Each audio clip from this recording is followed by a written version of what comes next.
우리는 집 밖에 나간 탕자를 지난 시간 보았다면 오늘은 집 안에 있는 탕자를 볼 수 있는데, 누가 탕자냐? 오늘 말씀의 제목이 말해줍니다. 우리 함께 읽어봅니다. 아버지 마음 모르면 탕자 된다. 아버지와 함께 있다고 자녀 아니에요. 아버지 함께 있지만 아버지 마음을 모르면 그도 탕자인 겁니다. 집을 떠나가야만 탕자가 아니에요. 아버지 앞에, 아버지에서 함께 살고 있지만 아버지 마음을 전혀 이해하지 못해. 아버지의 뜻을 몰라요. 그가 또 집안에 있는 탕자라는 겁니다. 오늘 저와 여러분 예수 믿고 아버지에 함께 있지만 저와 여러분도 아버지의 뜻을 아는 자녀가 되기를 축원합니다. 아버지 마음을 날마다 알아가고 그 뜻을 행하는 자녀가 돼야지, 아버지 마음과 상관없이 내 것만 달라고 하고 내 유익만 구하는 아버지 마음과 상관없는 그런 탕자 돼서는 안 되죠. 오늘 말씀을 통해서 우리가 왜 맏아들이 집안의 탕자였는지, 어떤 아버지 마음을 몰랐는지 살펴보기 원합니다. 맏아들은요, 밭에 일하다가 돌아왔어요. 참 성실한 사람이죠. 동생은 허랑방탕해서 살림을 다 잃어버렸습니다. 창기와 사귀었습니다. 그런데 이 큰아들은, 맏아들은 지금도 일하다가 돌아온 모습을 볼 수 있어요. 그런데 중요한 건 여러분, 그 맏아들조차도 그 살림이 저절로 생겨난 게 아니에요. 아버지의 살림을 받은 거예요. 아버지가 주신 것이었단 말이죠. 아버지의 것이라는 거예요. 바다 일하다가 돌아와 보니까 풍악소리가 납니다. 무슨 일인지 들어가 보지도 않고 뭔가 일이 생겼구나. 종을 불러서 물어봐요. 아버지도 아니고 종을 불러서 물어보는데 당신의 잃어버린 아들이 돌아와서 아버지가 그를 회복시키고 잔치하고 있다니까 마음이 상했어요.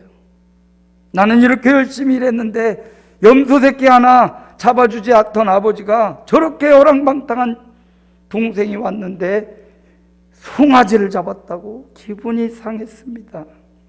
아버지가 나왔어요. 그리고 자녀에게 아버지의 마음을 알려줍니다. 오늘 아버지가 알려주는 그 마음, 저와 여러분에게도 알려주고 싶은 거예요. 그래서 행여나 집안의 탕자가 되지 말라고, 아버지의 마음, 여기 있는 아버지는 우리 하나님 아버지의 마음과 똑같아요. 그 하나님 아버지의 마음을 오늘 발견하기를 축복합니다. 아버지 마음이 뭘까 봤더니 그거는 첫 번째 스바냐 3장 17절에도 나오네요. 함께 읽어봅니다. 너희 하나님 여호와가 너희 가운데 계시니 그는 구원을 베푸실 전능자시라. 그가 기쁨을 이기지 못하시며 너를 잠잠히 사랑하시며. 보십시오, 아버지의 마음이 여기 고스란히 나와 있어요. 하나님 여호와가 너의 가운데 계시고 구원을 베풀어 주시고 전능자이신 그분이 너로 인하여 기뻐하시고 그리고 너를 잠잠히 사랑하신다. 아버지 마음은 사랑이라는 거죠. 살림을 나눠주세요, 얼토당토 않는 말이에요. 아들 보면 그 행실을 보면 어떻게 할 것 대충은 아버지는 알잖아요. 그런데도 때를 쓰고 달라고 하니까 못 이기는 척 그걸 나눠서 줍니다. 이거 아버지 마음이에요. 사랑의 마음이에요. 또 그 집 나간 아들이 먼 곳에 가서 아버지의 지도가 없는 그곳에 갔는데도 기다려요. 기다리고 또 기다려요. 왜? 사랑하니까. 사랑하니까. 아버지 마음은 사랑입니다. 그런데 맏아들은 이 사랑을 몰라요. 아버지의 사랑을 몰라요. 또 맏아들의 착각은 나만 사랑하는 줄 알아요. 나만 사랑해야 되는 줄 알아요. 아버지는 똑같은 자녀에게 집 나간 아들도 사랑하고 집안에 있는 아들 또한 사랑하고, 우리가 부모가 되어서 자식을 낳아보니 조금 잘난 아들도 있고 조금 부족한 아들도 있지만 똑같이 귀한 영혼으로 사랑하는 것처럼 인간의 부모는 그게 조금 잘 안 될 때도 있습니다. 현해가 일어날 때도 있어. 그런데 우리 아버지 하나님, 전능하신 아버지 하나님은 너 때문에 내가 기쁘고 내가 너를 잠잠히 사랑한다고. 아버지 마음은 사랑이라는 겁니다. 그런데 맏아들은 아버지 이 사랑의 마음을 이해하지 못해요. 그 사랑은 또 다니엘 6장 26절에 보니까 이런 사랑이래요. 함께 읽어봅니다. 그는 살아계시는 하나님이시요 영원히 변하지 않으실 이시며 그의 나라는 멸망하지 아니할 것이요 그의 권세는 무궁할 것이며. 다니엘을 향해서 페르시아의 왕인 다리오가 다니엘에게 해준 말입니다. 이거 다니엘의 고백도 아니에요. 이방 땅 당대의 세계를 제패하듯 큰 나라인 페르시아의 왕이 다리오라는 왕이 다니엘에게 해준 말이에요. 다니엘은 신앙 좋은 사람이죠. 하나님을 경외하는 사람이고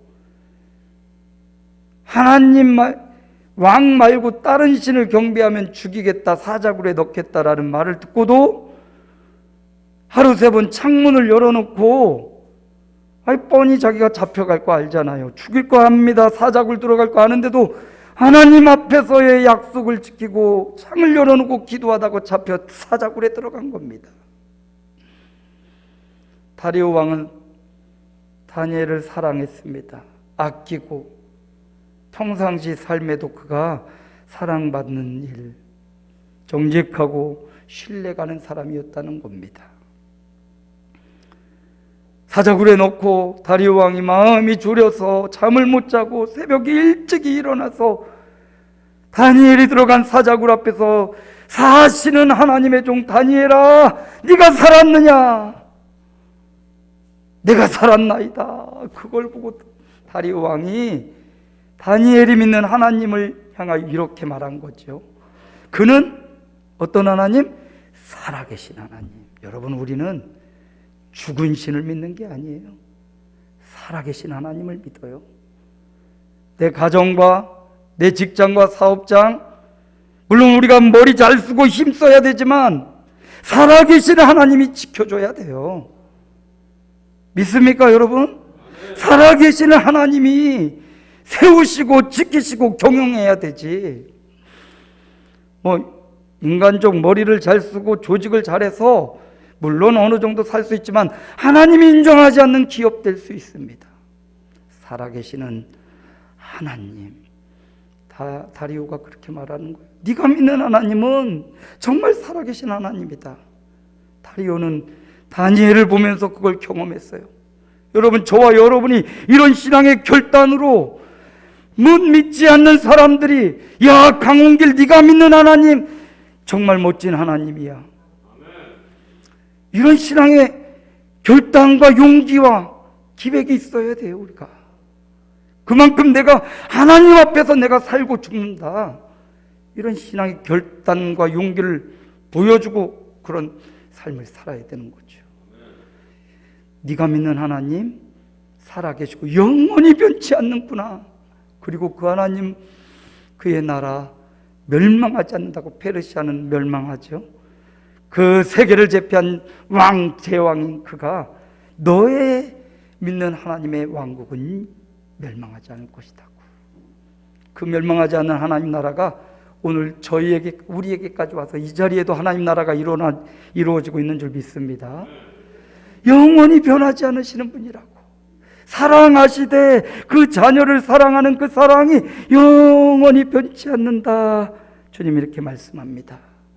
아버지 마음은 바로 이 사랑에 있어요.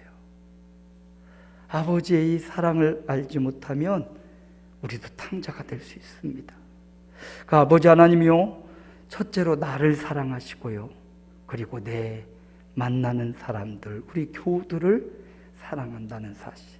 나만 사랑해야 돼, 이게 아니라 우리 하나님의 사랑은 동일하게 형제들을 향하여 있다는 사실, 우리가 기억해야 될 것입니다. 우리도요, 하나님을 최고로 사랑했고, 두 번째로요, 나 자신을 사랑할 수 있어야 돼요.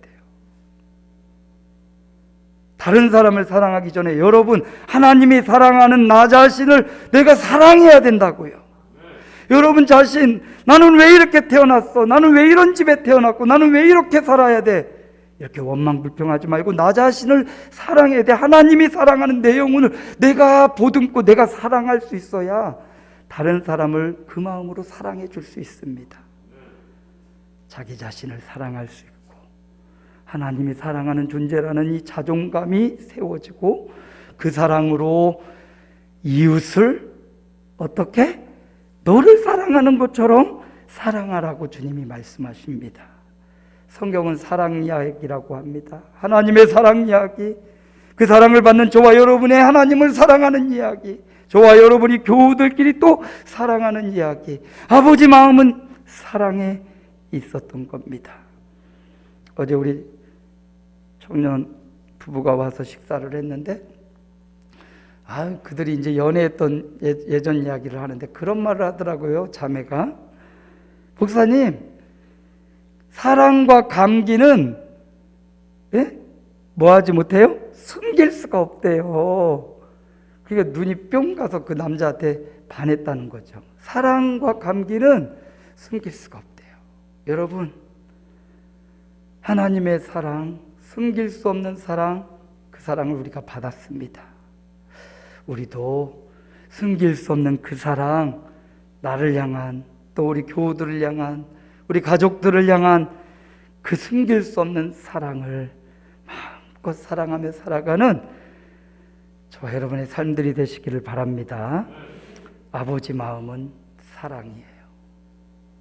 두 번째, 아버지 마음 두 번째 볼 수 있는데 그것은 이사야 55장 7절에 이렇게 표현하네요. 아버지 마음입니다. 함께 읽어봅니다. 악인은 그의 길을, 불의한 자는 그의 생각을 버리고 여호와께로 돌아오라. 그리하면 그가 긍휼히 여기시리라. 그가 너그럽게 용서하시리라. 뭐 하시리라? 용서. 아버지의 마음은 용서에 있었어요. 집을 나가고 호랑방탕했지만 돌아오는 여기도 그렇죠. 여호와께로 돌아오라. 돌아오는 그를 긍휼히 여기고 용서하는 것, 이게 아버지 마음입니다. 형은 그거를 용서하지 못해요. 형은 아버지 재산을 다 낭비했는데 자기 것도 아니에요. 그런데 그것 때문에 화가 나고 용서하지 못하는 거예요. 그것 때문에 아버지 마음을 모르고 그것 때문에 집안에 있지만 그는 탕자였던 겁니다. 아버지 마음은 용서하는 데 있는 겁니다. 에베소서 4장에도 성도들 간에 어떻게 해야 될지를 보여주는데 함께 읽습니다. 서로 친절하게 하며 불쌍히 여기며 서로 용서하기를 하나님이 그리스도 안에서 너희를 용서하심과 같이 하라. 서로 뭐 하기를? 용서하기를.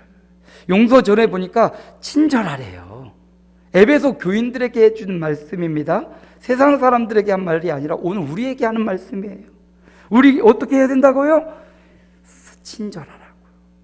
교회에 성도님들, 우리 교우들 서로에게 친절하시기 바랍니다. 예의를 지키고요, 그 인격을 존중해 주는 거, 이게 친절이지요. 사람은 친절한 거 좋아합니다. 특히 교회 안에서 친절하고 예의를 갖춰주는 거 너무 중요합니다. 그냥 세상에서는 언니 동생일지라도 교회에서는 사실 침례교나 이런 데는 직분이 없어요. 다 형제요 자매예요.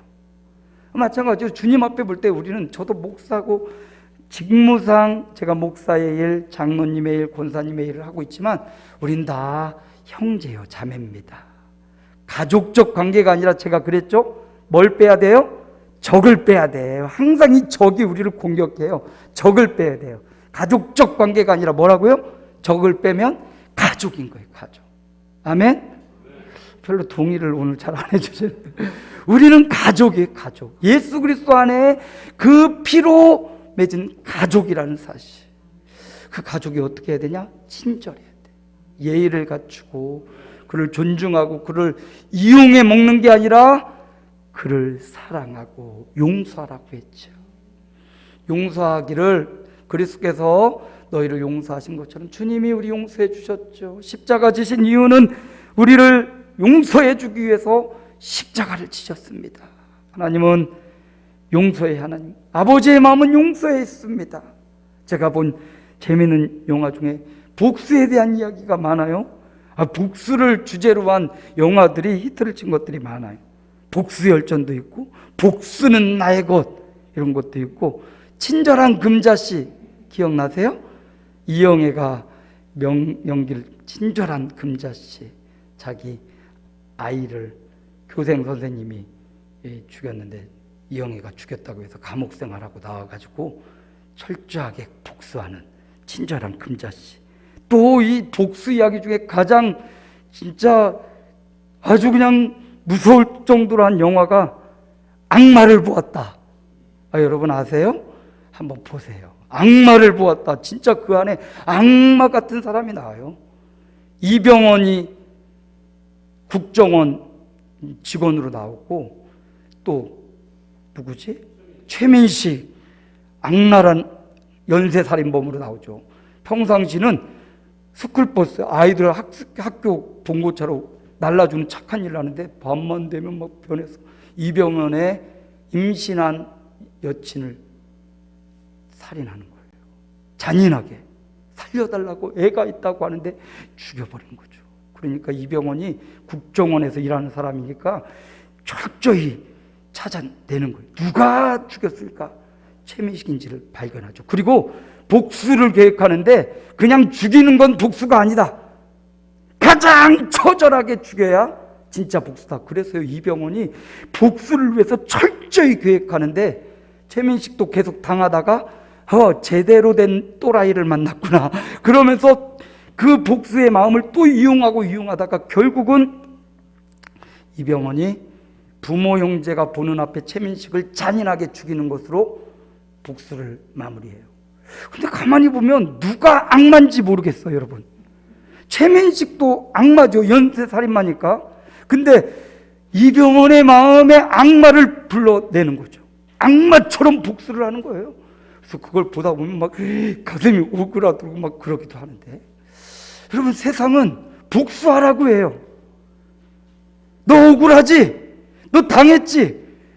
너 당한 것보다 10배, 100배로 갚아줘야 속이 시원하지. 원수 갚아야 돼.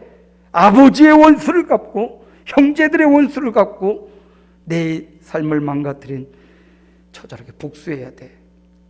근데 성경은 복수가 아니라 용서하래요. 원수 갚는 것 내게 있다고 말씀하셔요. 우리 얼마 전 조두순 누가 찾아가서, 그건 좀 머리라고 하기도 그렇고 속된 말로 대가리를 때렸다고 그러는데, 물론 참 안 좋지요. 어떻게 인간으로서 그럴 수 있나? 우리 주변에 그런 사람 많이 있습니다. 사회가 법적인 장치를 잘 만들어서 억울한 일이 없도록 그런 사람들을 엄하게 다스릴 필요가 있습니다. 그 사회 공동체의 법이 그렇게 공정하게 이루어지지 않을 때 개인적인 복수를 꿈꾸고 사람들은 복수하려고 하죠. 이게 사회의 원리인데, 그럼에도 불구하고 성경은 말합니다. 원수 갚는 것이 내게 있다. 너 복수의 칼날을 그만 좀 갈아라. 여러분, 복수의 칼을 열심히 갈았는데 그 갈른 칼로 내가 비는 거예요. 그 칼 맨날 품고 다니다가 내가 아프고 복수하기도 전에 내가 더 찔려서 내가 더 다치는 거예요. 그러니 하나님이 야야, 너 복수하지 마라. 복수는 내가 갚아줄게. 공의로우신 하나님, 정의로우신 하나님, 이 세상에 아무리 좋은 법이 있고 정의가 있어도 하나님처럼 공의로울 수는 없어요. 그러니 그래, 이 땅에서 잘 먹고 잘 살아, 악한 일하고 잘 먹고 잘 살아, 그래도 공의로우신 하나님은 반드시 그 죄값을 물으실 거야. 아멘. 그래서 사회가 좀 미성숙하고 아직 범죄에 대해서 완전히 처결하지 못할지라도 너무 상심하거나 아파하지 마세요. 하나님은 분명히 행한 대로 갚아준다고 했어요. 그래서 복수의 칼날을 몸에 품지 말고 용서의 마음을 가지십시오. 용서하는 순간 우리 안에 복수의 칼날의 상처는 사라지고, 용서하는 순간 내 마음에 자유가 옵니다. 사실 상대방은 내가 복수의 칼날을 갈든지 말든지 뻔히 잃어버리고 살아가요. 나만 힘들고 외로운 거죠. 그러니 하나님이 그 대상자가 아니라 나를 위해서 원수는 네가 갚지 마. 원수는 내가 갚아줄 테니까 너는 용서하고 사랑하라고. 여러분, 용서에도 중요한 원리가 있는데 왜 나만 용서하라고 하는 거야? 그러지 말고요, 하나님이 너를 용서했어. 이게 더 중요해요. 하나님이 나를 사랑한 것처럼 하나님이 나를 용서해 주셨다는 겁니다. 그러니까 여러분 스스로도 여러분을 먼저 용서해야 돼요. 여러분이 여러분을 용서해 줘야 돼. 아까 사랑도 내가 나를 사랑해야 되는 것처럼 용서도 여러분이 여러분을 용서해 줘야 돼. 먼저 여러분이 당한 상처와 아픔, 고통, 여러분이 먼저 여러분을 용서하세요. 내가 실수할 수 있고 잘못할 수 있지요. 그거 아버지께 돌아와 회개하면 용서해 주신다 했잖아요. 나 자신을 용서하는 거예요. 내가 그렇게 살 수밖에 없었구나. 내가 그렇게 약했구나. 내가 그렇게 범죄했구나. 그러면서 하나님 앞에 사해 주십시오. 주님이 용서하십니다. 그럼 여러분도 스스로를 용서해 주십시오. 아버지 마음은 용서였어요. 큰아들은 이 용서, 아버지 마음을 모르니까 용서가 용납이 안 돼요. 세 번째, 아버지 마음이 있습니다. 아버지들의 공통적인 바람이 있다면 내 자녀들이 우애 있게 지나면 좋겠어요. 여러분, 그렇지 않습니까? 여러분의 자녀들이 행복하고 자기들끼리 우애 있게 사는 것, 이것보다 더 큰 소망이 어디 있겠어요? 돈을 잘 벌고 못 벌 수 있어요. 직장 좋고 나쁠 수 있는데 어쨌든 어떤 환경에서든 이 자녀들이 참 서로 우애 있고 끈기 있게 살아가면 이게 참 마음의 소원이에요. 그런데 잘 살고 그래도 서로 맨날 앙숙이 되어 싸워. 여러분, 이게 지옥 아닙니까? 아버지의 마음은 그거 얼마나 아프겠어요. 얼마나 속상하고. 여러분, 그때는 아버지 앞에 와서 울어야 돼. 우리 자녀들이 그렇게 무슨 문제로 서로 싸우고 서로 아파하고 서로 등지고 있을 때 부모된 저와 여러분은 아버지 앞에 와서 꿇어야 돼요. 하나님, 나를 불쌍히 여겨달라고, 내 자녀들을 우애 있게 해달라고. 근데 아버지 마음을 받아들이 몰라요. 형제간이 우애 있게 지내고 그를 용서하고 사랑해야 되는데 그게 없어요. 이거를 시편은 이렇게 말해요. 우리 함께 봅니다. 보라, 형제가 연합하여 동거함이 어찌 그리 선하고 아름다운고, 거기서 여호와께서 복을 명령하셨으니 곧 영생이로다. 뭡니까? 연합이에요. 연합. 형제의 연합, 형제의 사랑, 형제의 끈끈함, 우리 성도들의 끈끈함. 아멘. 성도들의 사랑, 성도들의 연합. 아버지의 마음은 그거예요. 우리가 조금 잘 사는 사람도 있고 못 사는 사람도 있죠. 우리가 조금 건강한 사람도 있고 병원에서 지금 신음하는 사람도 있죠. 그럼에도 불구하고 각자의 환경과 여건을 초월해서 우리가 뜨겁게 사랑하고 연합하는 것, 우리가 우애 있게 지내는 것, 이게 하나님의 최고 기쁨 아닐까요? 이게 하나님 기쁨, 이게 아버지 마음이에요. 전 전도서 4장 말씀 너무 좋아하죠. 몇 번 제가 말씀하는데 또 드리고 싶네요. 함께 읽습니다. 한 사람이면 패하겠거니와 두 사람이면 맞설 수 있나니 세 겹줄은 쉽게 끊어지지 아니하는 연합을 말씀하는 거예요. 혼자로는 불가능해요. 연합해야 돼요. 두 사람이, 세 사람이, 두세 사람이 모인 곳에, 주님의 이름으로 모인 곳에 내가 너희 중에 있다 말씀하셨죠. 이처럼 주님은 연합을 중요하게 생각해요. 나 혼자 신앙생활 지키는 것, 이것도 중요해요. 그러나 하나님은 혼자 믿는 것보다 연합하는 걸 더 좋아하셔서 이 땅에 교회라는 공동체를 주셨습니다. 그러므로 우리가 함께 연합하는 것 중요해요. 연합의 반대가 뭘까? 반대 개념이 뭘까 했더니 야합이에요. 야합. 뭐라고요? 야합이라는 게 있어요. 나쁜 의도로 악한 일을 모의하는 거, 이게 야합이에요. 우리는 악한 일이 아니라 선한 일에 연합돼야 될 줄로 믿습니다. 여러분, 악한 일에는 부모, 형제, 가족일지라도 야합하면 안 돼요. 거기에 함께하면 안 돼요. 거룩한 일에 하나님이 기뻐하는 일에 연합해야지 악하고 기뻐하시지 않는 그 모습에는 흩어져야 돼. 함께하면 안 돼. 듣지도 말고 인정하지도 말고 얼른 그 자리를 빠져나오고 하나님이 기뻐하는 그 일에, 형제에 연합하는 그 일에 우리가 힘쓰는 것, 이게 아버지 마음이에요. 아버지가 얼마나 마음이 아팠습니까? 아들에게 맏아들 속상해하겠죠. 그러나 나와서 다 네 것인데 죽었다가 살았고 잃었다가 찾은 이 동생 즐거워 함께 잔치하고 기뻐하는 것, 이렇게 연합하는 것, 이게 마땅하지 않냐. 그 뒤 맏아들이 어떻게 했을지는 안 나와요. 오늘 저와 여러분에게 주시는 말씀, 그 뒤 우리에게 달려 있습니다. 저와 여러분이 아버지 마음을 알면 아버지가 원하는 대로 들어가서 아버지 사랑처럼 사랑하고 용서하고 연합했을 거예요. 그러나 아버지 마음을 그렇게 해도 나 기분 안 좋아, 내 마음 안 풀려, 그리고 떠났다면 아버지 모르는 영원한 탕자로 남게 되었을 겁니다. 우리도 마찬가지예요. 아버지 마음 알면 우리도 하나님의 자녀로 살고, 아버지 마음 모르면 여전히 탕자로 교회 다니고 하나님 앞에 있다고 하지만 집 안에 있는 탕자 될 수 있습니다. 오늘 말씀 마음에 새기고, 아버지 마음 모르면 탕자입니다.